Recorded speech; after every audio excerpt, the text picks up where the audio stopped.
আসসালামু আলাইকুম। এটা হচ্ছে একটা ওয়াল টাইম বলেন বা কাটিমন বলেন বা 12 মাসিক আমের গাছ বলেন, এটা হচ্ছে সেই গাছ। এটা থেকে 2 থেকে 2.5 মাস আগে পাকা আম পেরে খাইছি ইনশাল্লাহ। আর এখন আবার এই যে নতুন করে বইল আসতেছে, এখন আবার নতুন করে এই যে আমের মুকুল আসতেছে। তো ওই সাইড দিয়েও আছে, ওই যে দেখা যায় ওই সাইড দিয়ে অনেক ফুল ফুটছে। তো এই গাছটা হচ্ছে একটা জোপালো ছোট্ট একটা গাছ, তারপরও একটা বট গাছের মতো, হ্যাঁ, গোল। তো এই গাছটা, এই গাছেরও চারা আমার কাছে আছে, যদি কারো লাগে অবশ্যই আমার সাথে যোগাযোগ করবেন।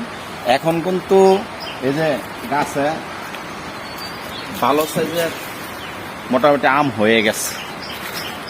ওইটাতে কিছুদিন আগে আম খাওয়াতে, তো এখন এই আবার নতুন করে মারতো আবার বইল আসতেছে বা আমের মুকুল আসতেছে। তো এটাও একটা ভালো জাতের আম। এই দেখেন থোকায় থোকায় এই একই জায়গায় দেখেন কতগুলো আম। তো এটাও একটা ভালো জাতের আম গাছ, হ্যাঁ, এটা থোকায় থোকায় আম হয়।